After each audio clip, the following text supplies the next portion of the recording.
for you. So the first one is Garrett Pectinger from yeah, where are you from? No, I'm just kidding. So Garrett didn't understand something about the resort casual. Obviously, is this resort casual, Garrett? I think it looks amazing. I think so too. Let me take a picture. All right, good.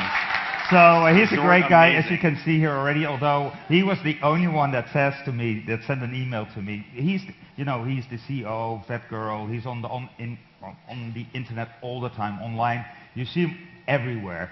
So what message do I get? I can't do the poll thing. The only person that did that. So now he's a great guy. So and he's going to talk to us about what are you going to talk about? Empowering your veterinary practice. Oh, that sounds amazing. So he is going to empower you and your veterinary practice. Garrett, it's all yours. So that's somewhat of my normal introduction. I also like long walks, the smell of fresh cut grass, occasionally a good beach romance novel, and technology. So today we're going to talk about empowering your veterinary practice, and as I was introduced, I'm actually a criticalist by nature. So this is definitely a little bit of a different talk for me, something that I am not used to. DKA, yes. Trauma, yes. Empowering your veterinary practice, not normally in my wheelhouse. So at a criticalist, I actually had to think critically about what I was going to talk about today, which is a little bit different. And we'll start out with some evolution of medicine. And if you're in the situation if you see medicine and veterinary medicine over the years, we've gone from being a general family veterinarian that you knew all of your clients. You knew everything about them, their entire family, their pet's history from the time they were born till the time they passed away, 15, 20 years. And you didn't really take any notes. You saw them every so often, and you knew that Fluffy was here for lameness 6 months ago, how Fluffy is doing. And we've clearly moved away from that. Technologically, we've moved away from that. We've gone from paper records to paper light to paperless to now even treatments are being done computerized. So there's no paper in the hospital at all, which is certainly a challenge for us in practice. And there are now even technology-related diseases. It's technopathology. I actually had to take 3 cc's of Valium before getting up here, not because I'm nervous speaking to you, because if I don't check my phone every 5 seconds, I have PVS. Has anyone heard of PVS, phantom vibrating syndrome? It's actually you can PubMed it. It is a medically documented thing where people feel like their phones are constantly vibrating, even if they're nowhere near them. Which I begged them not to make me do this, but I have to be the bearer of bad news. I'm sorry. I know you just got done from lunch, and I hope this is interactive, but you may lose your cool a little bit. So the leaderboard, as of this lecture, is wiped clean. Well, that 5 seconds that some of you freaked out is actually the app point deletion syndrome. So as innovators and millennials, we have to invent things along the way. Don't worry, you're fine. You're still going to get your cruise to Mexico. Oh, did I ruin it? Your cruise to Mexico is totally cool. But the reality is we are using technology more now than ever in our practice. And there are certainly some good things and bad things about technology in medicine. What's the perception of us practicing in medicine? And I think maybe for some of you, this still is a reality. For me and many in my area, this is not, where you have a half an hour or an hour to sit down with a client and talk about their family, talk about their friends, talk about their personal health life, talk about their pets. That really for us is no longer a reality for most of us. What we're seeing in practice is the demand to see more clients in a shorter period of time. Now, technology can be good, but it can also be quite damaging, I feel like, at times. Dr. Google is there 24/7, 365. Our clients are coming to us sometimes with great information, with new information, with good questions and concerns, but also a lot of deceiving information which may actually not be helpful in the situation. So we as veterinarians are facing challenges that veterinarians in the past did not face, whether it's constant information sources, books, magazines, internet, and even the demand as veterinarians to see clients in a faster process in a shorter period of time and to deliver the same information. But we have so many new tools available to us, the same information larger now in a shorter period of time. In the hospital, I feel like I face this at times as well. And it's not just interacting with my clients, but it's other professionals. It used to be 20 of you would sit down around a case Dr. House style and review everything for an hour. You know the ins and outs of that patient, and you come up with a really awesome disease process, and problem would be solved. We're also using technology to help and hurt us as well here. So we take a look at these pictures. We are now doing rounds online with our other doctors, with our other hospitals. If you have a multi-specialty practice, we're Skyping. And that has good and bad. You know, if your neurologist, for example, is not there in your clinic that day, maybe it is advantageous to FaceTime them as the dog is walking in their gait analysis. But in that far picture on your right, what you're seeing here is technology in practice which may not be so good. So you have a doctor talking to a client there, and they're clearly trying to type away the entire medical record. But when I looked at this, I didn't say great technology in practice. I saw a doctor which was staring at a computer rather than looking at that client. This may have been a small snapshot in their half-an-hour appointment, but the point is I think we felt that way in practice as well with all the technology and pressures we have as veterinarians. That you're not making the eye contact. You're not talking to them. You're not listening to them. And that brings up my first questions. I want you to tell me what percentage of clients, and this is a significantly large study, almost 18,000, what percentage of clients felt like they were actually being listened to in practice? Wow. That's quite interesting. We'll give it a couple of more seconds here, but clearly what we're seeing here is many of you believe less than 50% of your clients are telling you they're being listened to. Maybe you feel like I'm looking for a terrible answer and it's a skewed question, but this to me is quite a dramatic response where you're telling me almost 100 people have voted and most of you feel like less than 50% of the time your client is walking away from you thinking that you actually listened. And the answer is 82%. So it's a lot better than you thought, but the reality is it's quite interesting to see your responses. All right, I'm done now. We're all good at 80%. To me, it's actually quite interesting to see your responses, but at the same time, if we think about this critically, 20% of our clients don't think we're listening. And I know you thought it was actually less, but to me, 20% is a significantly high number of our clients that walk away from us saying they didn't listen to me in practice. I feel like that's a significant disconnect when that many number of clients, that percentage, walks away from you saying he or she did not listen to me. And whether we like it or not, veterinary medicine is a service industry. You walk into your store looking for a TV, whether or not you like that salesperson or not, you walk away with a service and the product. And ultimately, you judge that store based on the TV that you purchased. Is it a good TV? Does it last? Is it what you expected? Veterinary medicine, they rarely walk away from your hospital as something tangible.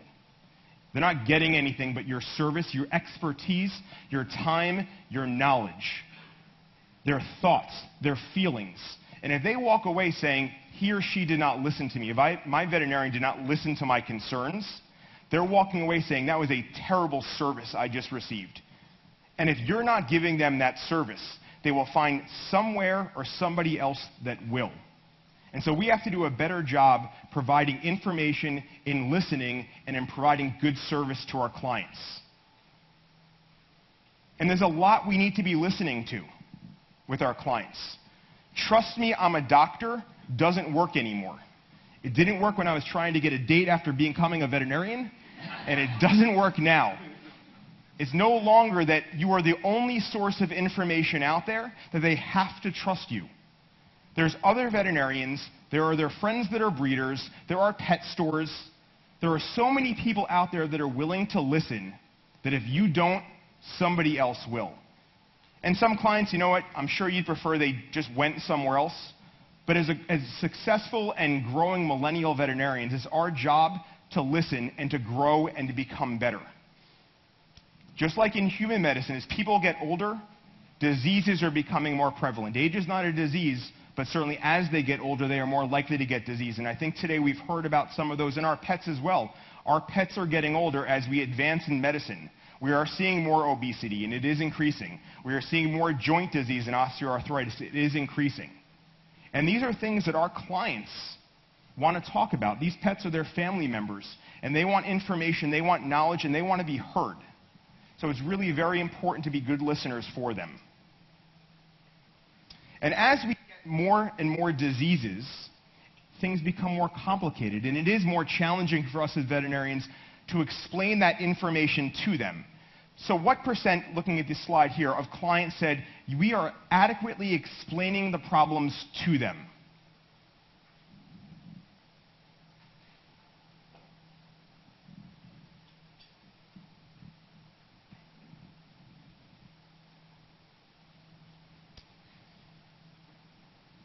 Coming up here, about 80 people voting, just about 100. So I think you feel, as compared to the first question, it's a little bit better, but a majority of you are saying close to 50% or a little bit over. So there's still about half of your clients that you believe when they walk away from you, they're not having their concerns or their problems adequately explained. And here the answer is, again, similar to before, about 83%. Which is still, again, to me, I understand your concerns, but 20% of our clients then are still walking away saying the doctor did not adequately explain what's going on. They may have made the diagnosis, may have ordered all the right tests. The cost may not have even been that bad. But they walked away thinking that is poor service because I still do not know what's going on in my practice. And we as veterinarians are tasked with doing this day in and day out. Sometimes every 15 minutes, half an hour, emergencies thrown in. I get it. It is a challenge. But it's important to see these facts and figures and understand that these clients are walking away thinking maybe there's poor service in our practice. It's no secret that obesity and joint disease are two major concerns. They may be unique or they may be linked, as we've heard from other speakers today, and they are a growing concern. And this room is a bunch of young, progressive, millennial veterinarians that are newer into the field, that are driven day in and day out to be the best that we can be. And this, to me, seeing what we're talking and hearing what we're talking about today and seeing these facts and figures is our call to action. We have to change what we are doing and be better. And that's what we have to focus on now. It's not that we're doing a poor job. I don't want you so far to think, wow, veterinarians are providing a poor service, our clients don't like us. Because 80% so far do. They are getting good service. They are getting listened to. They are getting their questions explained. But I think 20% in medicine is a pretty high number that walk away thinking, I could have gotten better service or better care elsewhere. So this is our call to action. And I'm sure everybody in this room has something similar in their hospital. Some type of room like this, a pharmacy, a food room where you have medication. You know, these diets they can be life-saving, and not only for a specific disease, let's say, for example, kidney disease, but they can also be life-saving as far as quality of life. It's no secret that quality of life is incredibly important in veterinary medicine. If a dog has such bad osteoarthritis that they can't even get up and walk, they may be euthanized, although systemically and metabolically they are completely healthy. But if we're not giving those clients the time and the service they need, they walk out of your office saying, I'm not sure, and then they walk into this. And that's every pet store, every grocery food store that you're in. There's not shelves. There are aisles of treats, diets, claims. And again, if you are not willing to give them the time to explain why they should be on a certain medication, an antibiotic or another medication, or a certain diet, and they walk into a store and decide, no, this holistic option is better. It's cheaper. The vet really didn't explain it to me very well. They're going to find another avenue, another resource. And I found this image quite interesting. That is our Commander-in-Chief, President Barack Obama, with his dog Bo, clearly in a pet store, what I can only assume is getting advice from a kid. And you're all laughing. I mean, I know we've had clients that have come in and said, I've done X, Y, or Z because that's what the pet store said it would be a good idea. They gave them the time. They spoke to them for a half an hour and went over all of their options. Now, would you ever go into Staples or Home Depot or any stationery store and go over to the kid selling TurboTax and ask them for tax advice?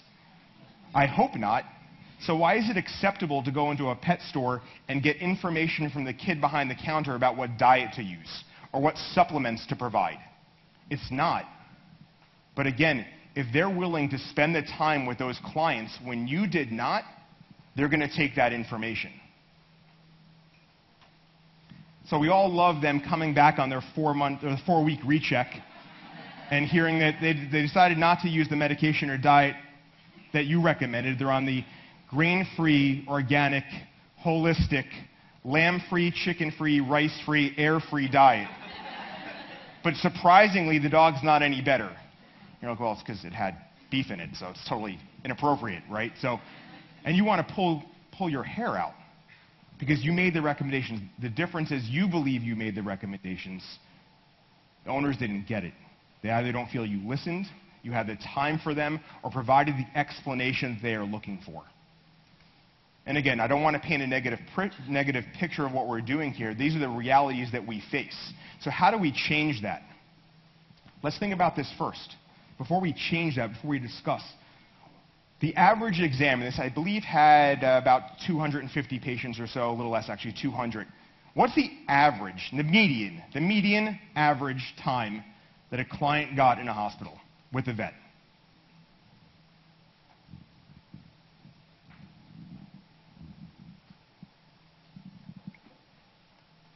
Wow, there are a couple of people who thought 4 minutes. That is short. So we're getting over 100 here. So a majority of you picked somewhere around 9 or 15 minutes. You said the average time is 9 or 15 minutes. And in this study, they did document that when there were significant abnormalities present, the time was longer. But median is a fair representation in many studies looking at the sort of middle ground, not the outliers. So if we are spending 9 minutes, which happened to be the answer here, 9 minutes in the time in the room with the owners, is that enough time to try to get or confirm a medical history, perform a complete examination, go over diagnostic results, and discuss treatment options? In the complicated cases, I'm not sure it is. And again, if it's significantly complicated, that's where you get into the outliers. But this number here, to me, is very important and very interesting, that is only 9 minutes. And so then how are we supposed to get the point across to our clients? And I think the better question is, why do we feel like it's our job and only our job in our practice to do that? We typically don't answer the phones. This isn't Bugs Bunny, who's on first, who's on second, who's on third, and he's running from base to base. We have a whole support staff, a whole team that is with us to help. Think about our veterinary staff. I know people always say, veterinarians, we don't do it for the money. Look at our human counterparts, how much more they make. Think about our veterinary support staff. Do you think they're in it for the money? Do you think they are in it because it's amazing hours? They don't have to clean up cages, do rectal exams, express anal glands. They're not doing it for the money. They do it because they love pets. They love veterinary medicine. They love patient care. They love providing that level of medicine. Many of them do that for just those reasons. So again, why, I ask you, why do we feel like we are the only ones that need to be delivering this information to our clients? And I don't think we should be. I think we should be empowering our veterinary staff to be advocates in our practice and to improve our patient care. So what does that mean, empowering our staff? Giving them tools, giving them knowledge, giving them information. I think many veterinarians get scared. If I delegate some of my authority, does that make me less important in the practice? I would reverse the role and say, no, it empowers your practice. It makes them useful. It gives them job satisfaction. As I said, these technicians and nurses that we have are amazing, but we have to include them in our practice.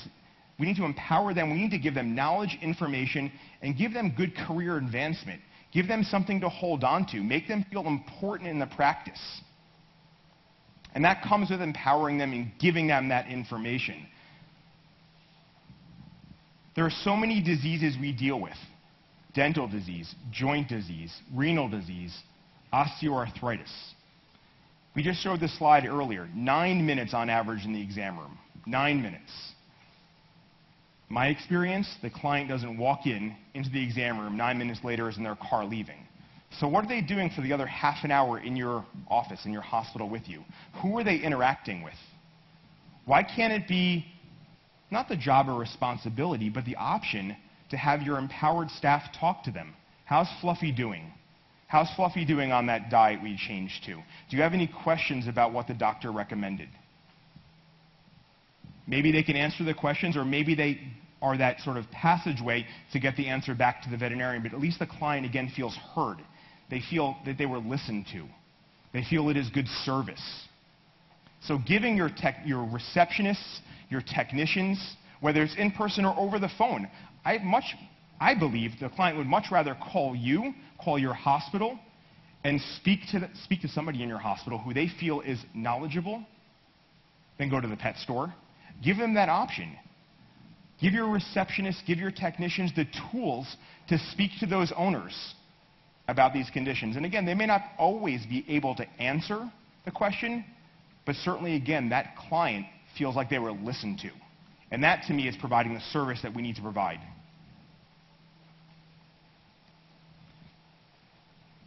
Team. This is a team approach. Veterinary medicine is rarely an I approach. We're all together in this as a team. I can't do anything alone. I hardly can examine a pet alone without one of my nurses helping, expertly restraining them. You have an entire support staff that you can empower, you can give knowledge to, give them job satisfaction, give them job achievement. We know that when we empower our staff, they have a better self-esteem. They have a better self-worth. They have a better interaction with your clients. And that advances your practice. All of your clients feel like they are getting the information that they need. And that's going to help your practice grow. If you feel like you need to do this alone, you're going to find yourself easily behind the 8 ball. You're going to find yourself buried in paperwork, buried in phone calls, and a lot of non-compliance within your practice. And ultimately what you're going to find is your support staff, your team, is going to look for job satisfaction elsewhere. So not only does providing the empowerment, the engagement to your clients, not only is that better for your clientele, because then they are getting the knowledge, the information, the service that they need, but it's helping to keep your staff, to retain your staff. I'm sure we would all agree, I'd much prefer to keep a well-trained staff member than have significant and rapid turnover and have to retrain that person over and over. And that doesn't happen by telling them that, this is my job, I will speak to the client, let me take care of it. But giving them the knowledge and the information to do that keeps their satisfaction. So this is about engagement. We need to engage our faculty, engage our nurses and receptionists, engage them. This is not disengagement. We need them to be part of the team always, no matter what we are doing. And my final poll of the day is, what % of the clients said the vet provided good value? So when they walk away, whether it's a combination of did they listen to me, what was the cost, did I get the test done that I needed, did I get the diagnosis I needed, did I get the communication I wanted? What % of clients said the veterinarian provided good value?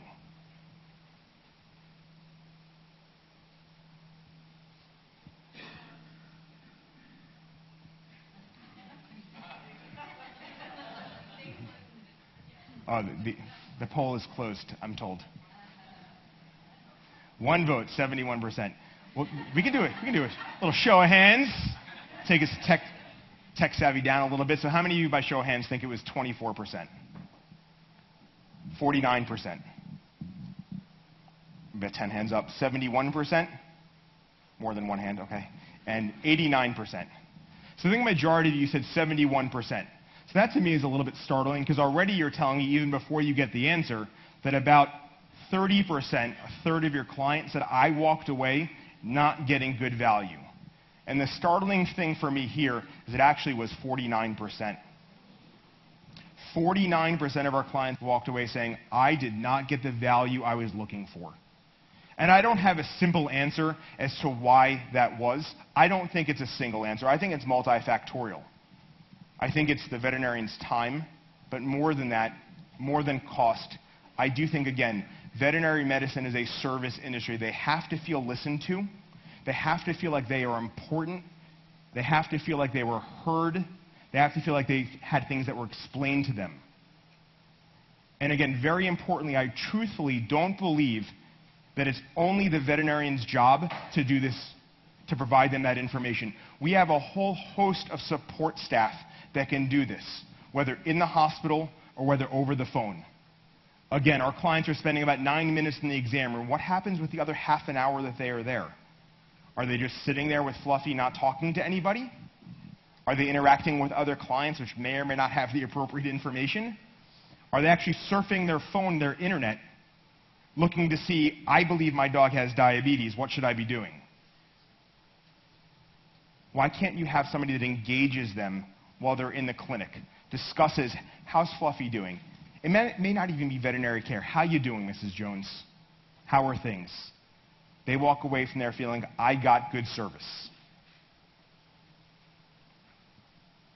And if we don't do that, we're not going to be successful. And these tools for success are not, just like the value, a single number, a single term, a single thought. There's lots of tools out there to empower your practice. Some expensive, some cheap, some time-consuming, a lot of sweat equity, some very easy to do and set up. But there are a variety of tools out there to really give your staff the information they need to feel empowered. It could be as simple as having quarterly office meetings where you go over a specific concern, specific client or patient. When a representative from a company comes in to debut a new diet, a new medication, why are we not including our staff in that? Sometimes they may not be educated enough to be there if they're just a high school assistant. But many of your staff are lifers. They're there with you. Again, they're there for patient care. They're there for quality and animal care for clients. Include them in the conversation. They may have great questions that you never thought of. And guess what? After you leave the room 9 minutes later after doing your exam, who's left in the room? It's Mrs. Jones and your nurse. And Mrs. Jones may turn around and say, I totally forgot to ask that question. What do you think about this drug? Or have you seen side effects of this drug? Or what should I do? Why are we not giving our nurse the ability to answer that question? I think that's incredibly important because they are the face of your practice. Your name may be on the billboard outside. Your name may be on the office door. But they are often the face of your practice. That's who the client sees when they come in. That's who they talk to over the phone. Rarely does the veterinarian pick up the phone and answer. So again, your name's on the billboard outside, but they are often the face of your practice. And we need to engage and empower them to be successful, desirable members and informed members. And I think that's going to very much forward your practice. And with that, again, I thank you very much, and I thank Hills for coming, for having me come out here to talk today. This is a very interesting talk, and I hope it sort of brings a different side of veterinary medicine that we often don't think about when we're so clinical and we're so didactic in everything that we do.